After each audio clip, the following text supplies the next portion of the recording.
Si uno dice la afectación primaria del COVID es cardíaca, no, es pulmonar. Pero los pacientes, el SEC de pacientes que muere de ese 5% afectado, mueren por fallas ocasionadas por el COVID, entre ellas las cardíacas.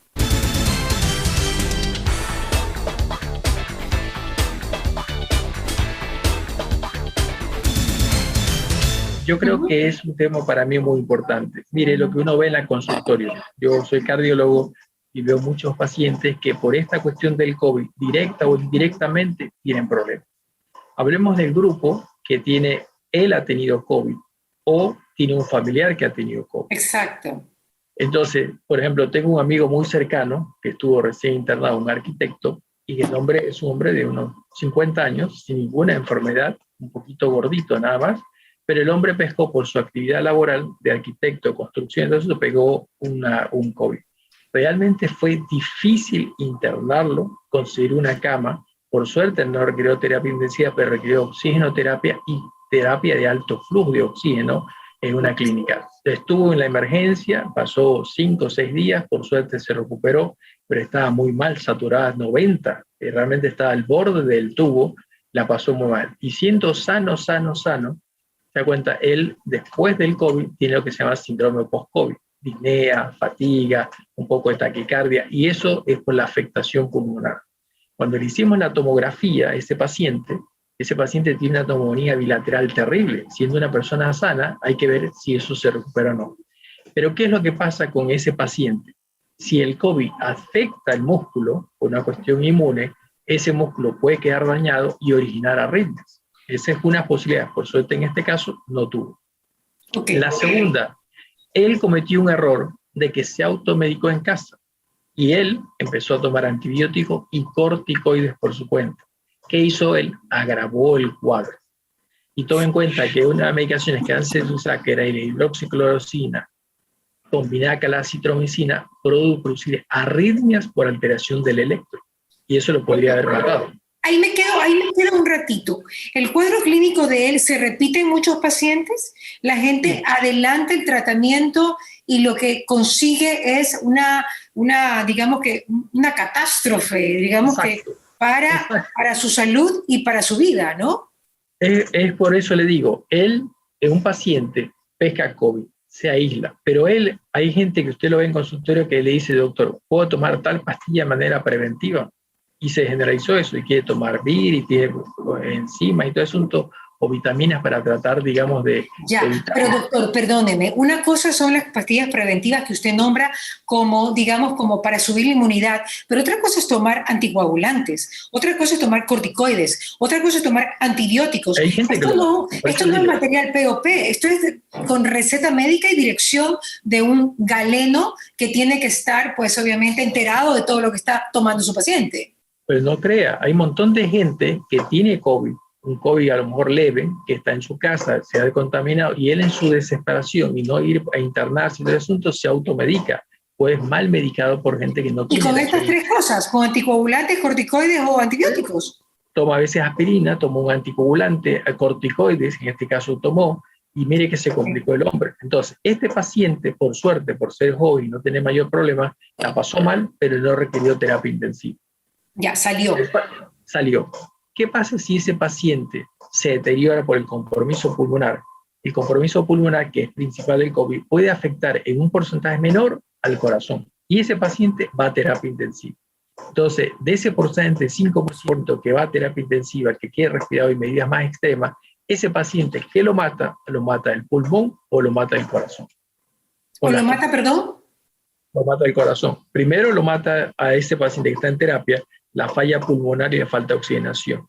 Pero eso repercute sobre el corazón y sobre el riñón. Hace falla renal, que eso lo va a matar, o que requiere diálisis, o hace arritmias o afecta el músculo cardíaco. Si uno dice la afectación primaria del COVID es cardíaca, no, es pulmonar. Pero los pacientes, el SEC de pacientes que muere de ese 5% afectado, mueren por fallas ocasionadas por el COVID, entre ellas las cardíacas. También existe la muerte por bacterias intrahospitalarias. Exacto. Toma en cuenta que un paciente que está respirado, ¿cuál es el promedio de tiempo que va a estar respirado ese paciente? 5 a 7 días, si sale con suerte, porque hay pacientes que quedan más tiempo. Entonces, un paciente, la estancia hospitalaria de un paciente con COVID, con respirador, es larga. Entonces, usted lo ingresó ahora y a lo mejor puede pasar un mes y el paciente, en ese periodo de tiempo, el paciente, como tiene un tubo en la garganta, puede originar que tenga infecciones nosocomiales adquiridas por el manejo de la secreción. Entonces, ese paciente realmente se complica. O sea, no tiene nada que ver con el hecho de que si en un hospital hay o no bacterias intrahospitalarias o en una clínica, sino que simplemente tiene que ver con la asepsia, tiene que ver con el tiempo de intubación del paciente. Exacto. Es que mire, todos los hospitales tienen una tasa de infecciones nosocomiales, o sea, tienen bacterias y resistentes, porque son ahí. Y tiene el riesgo que un paciente más tiempo con un respirador tiene más chance de tener estas infecciones. ¿Por qué? Porque por más que se toquen medidas de precaución, usted no está exento que a lo mejor el enfermero o la manipulación se contamine el paciente. Por eso que uno trata, hay medidas, uno usa un paciente, descarta los materiales, usa una serie de trajes, pero hay un porcentaje de enfermedades nosocomiales en los pacientes que están respirados en el mundo entero. Esa tasa se baja, pero no se puede eliminar porque usted tiene un paciente que está invadido y tiene chance de una puerta de entrada para ahí. Ese paciente, estamos hablando que puede tener arritmias, ese paciente que se muere, y ahora veamos el otro tipo de paciente. El paciente no tiene COVID, está en su casa, pero tiene un amigo que ha muerto por COVID, o un familiar que ha muerto por COVID, o alguien cercano a él, y a usted eso le suma problemas económicos, bajo su ingreso, o perdió su trabajo, o está en teletrabajo. La gente que está en teletrabajo es terrible, porque dice, doctor, no paro nunca. Terminaba a las 6, 7, ahora termino 10, 11, mi jefe me lleva el sábado, me lleva el domingo. Entonces tiene estrés por la parte económica, estrés laboral si está haciendo teletrabajo, más la parte afectiva. Ese paciente, ¿por qué consulta al cardiólogo? Palpitaciones, taquicardia, insomnio.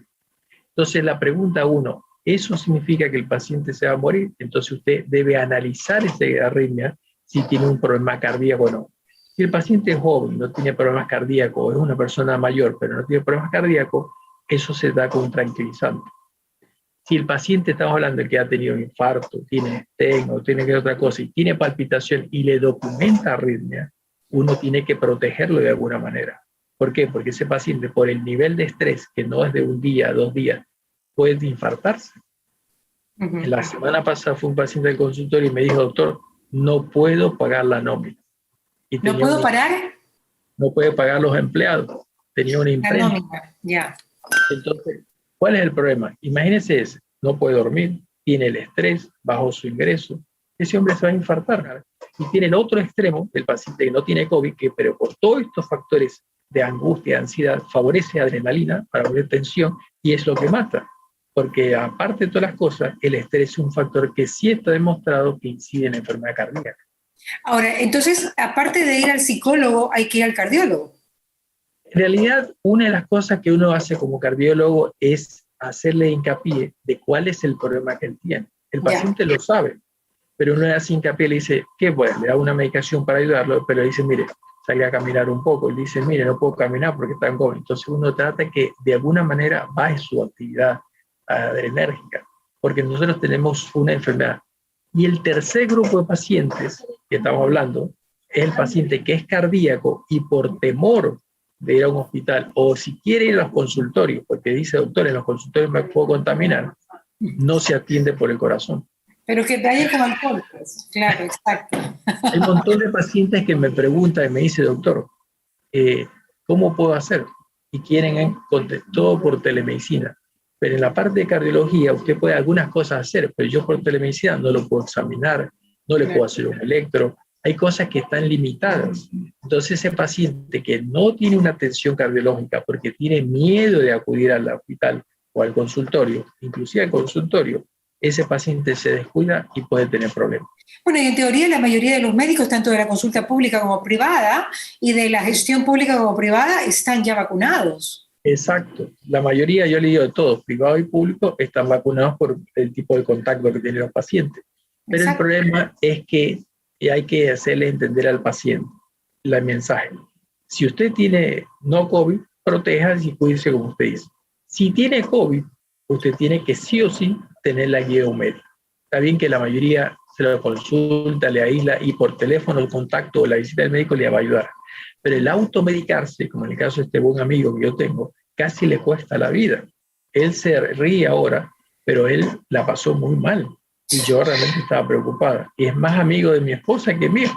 Y yo estaba preocupado, mi esposa estaba aterrorizada porque vio de cerca cómo una persona tan allegada a ella se podía morir y estuvo muy mal. Por suerte pasó bien. Claro. Vamos al otro espectro del paciente que no tiene COVID, pero que está afectado económicamente o emocionalmente por lo que está viviendo, que estamos todos, usted y yo. Yo tengo miedo que mi esposa, mis hijas tengan enfermedad o mis familiares, usted también de su entorno. Entonces, esa angustia y esa ansiedad, más la incertidumbre económica, que todo el mundo está afectado, todo el mundo sin excepción, eso favorece que el paciente se infarte. Entonces uno tiene que hacer una terapia mental, por decirlo así, de tener una cosa de cómo descargar toda esa ansiedad que tiene. Mire, los médicos en área de cuidado intensivo están fulminados. ¿Por qué? Porque tienen todo el día, están con este tipo de problemas. Y llega un agotamiento físico y mental, y sobre todo mental. Toma en cuenta que por más que yo sea paciente, sea médico o enfermero de un área intensiva, me duele que el paciente se muera, me duele ver al familiar llorar y ver lo que está mal. ¿Se da cuenta? Eso desgasta, y si eso lo repite constantemente, como dice la alcaldesa, que mueren 20, 30 personas por día en esta ciudad, uno le duele mucho. Perder un paciente, pese a que todo el esfuerzo que ha hecho, es terrible. Por eso le digo, el mensaje a la población debe ser claro. Uno, cuídese, proteja. Si tiene problemas, palpitación, taquicardia, consulta al médico, no tiene problema. Si tiene COVID, tiene que ser guiado por el médico. No se puede automedicar. Doctor, ¿de qué muere Jesús Echamba? ¿Muere con una complicación pulmonar o por el corazón? Muere por por complicaciones pulmonares, básicamente. Era una persona mayor. Yo pude y tuve la suerte de escuchar la Echamba cuando cantó en el Festival OTI. Yo también. Y mire, cuántos años pasó y realmente, justamente las poblaciones mayores son las vulnerables. Sí, mire, yo tengo la suerte y la dicha de ser jefe de la unidad de arritmias del Hospital Luis Bernaza. Nosotros vemos muchas arritmias. Y dentro de la cardiología, la arritmia, nuestro departamento se mueve mucho en el hospital. Nosotros tenemos a cargo todo lo que son arritmias. Y uno cuando viene con una arritmia, palpitaciones, taquicardia, uno las categoriza. El extremo necesita un marcapaso, una ablación, un tratamiento invasivo. El otro extremo le dice, quédate tranquilo, haz deporte y haz actividad física. Las arritmias son muy importantes, muy importantes. De hecho, dentro de cardiología existe la unidad de arritmias. Nuestra unidad de arritmias en el hospital tiene un amplio movimiento. Como es un hospital público de mucha gente, no tenemos ahí. Tenemos todo el espectro. Si el paciente necesita una ablación con un dispositivo electrónico, pues hay dispositivos hasta de $20,000, o si necesita tratamiento médico o nada, o actividad física. Entonces, dentro de la cardiología hay especialistas. El que pone stent, que es un hemodinamista, el que hace arritmia, que es un electrofisiólogo, el cardiólogo general. La arritmia, si usted me dice, es muy frecuente, todo el mundo puede tener arritmia. Yo puedo tener arritmia. Si me dicen que en este momento mi hija está enferma, tiene COVID, yo voy a hacer taquicardia y arritmia. Me puede doler hasta el pecho, se me sube la presión. Entonces, sí es importante conocer que eso es una parte importante. La gente a veces no le da importancia a los problemas cardíacos.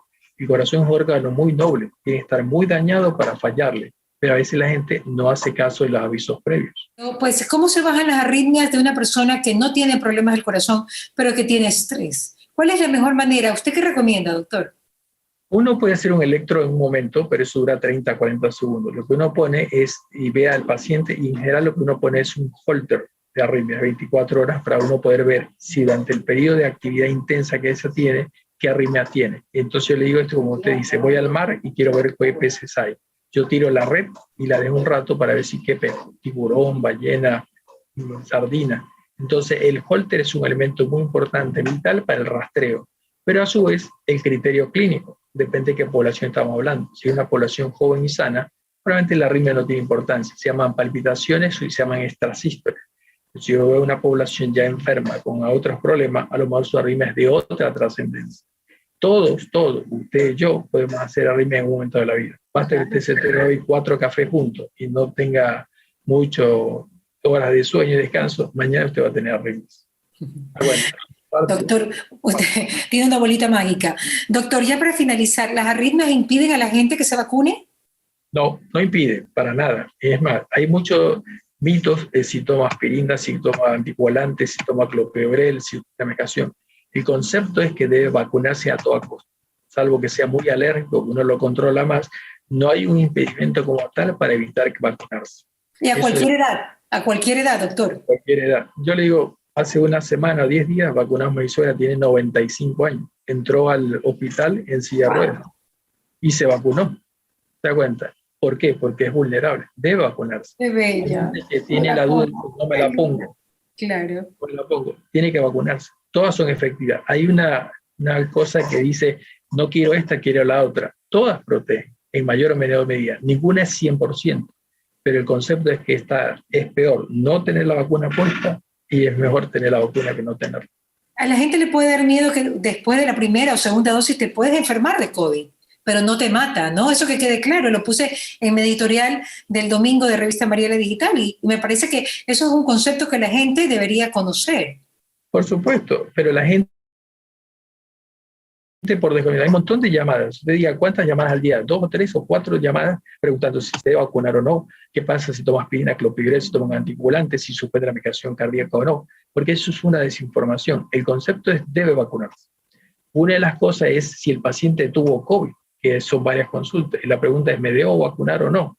Se da cuenta, nadie sabe, ni siquiera la vacuna, cuánto tiempo va a durar la inmunidad. 6, 8 meses, no sabe. La mejor que Pfizer dice que va a necesitar una tercera dosis. Pero usted tiene que decir, es mejor vacunarse. Tiene que vacunarse, a toda costa. Ahora, pero hay dos etapas, doctor. Si uno le ha dado COVID, ¿cuánto tiempo usted como cardiólogo recomendaría que espere para ponerse la vacuna? ¿15 días o 3 meses? Porque hay estos dos conceptos. No, yo le diría entre 3 a 6 meses. Uno lo puede hacer es ver después de 3 meses a 6 meses vacunarse, porque va a mejorar. Ya, ¿qué pasa si te has vacunado y te enfermas de COVID? ¿Hay que asustarse? No, para nada, porque se supone que la vacuna hace que si COVID era severo, se convierta en un COVID leve. Por eso le digo, yo tengo chance, teniendo las dos vacunas como personal sanitario, me puedo enfermar de COVID. Pero en cambio, esa vacuna va a hacer que yo no entre al respirador ni tenga cosas graves. Es mejor tener la vacuna que no tenerla. Con esto me quedo, doctor.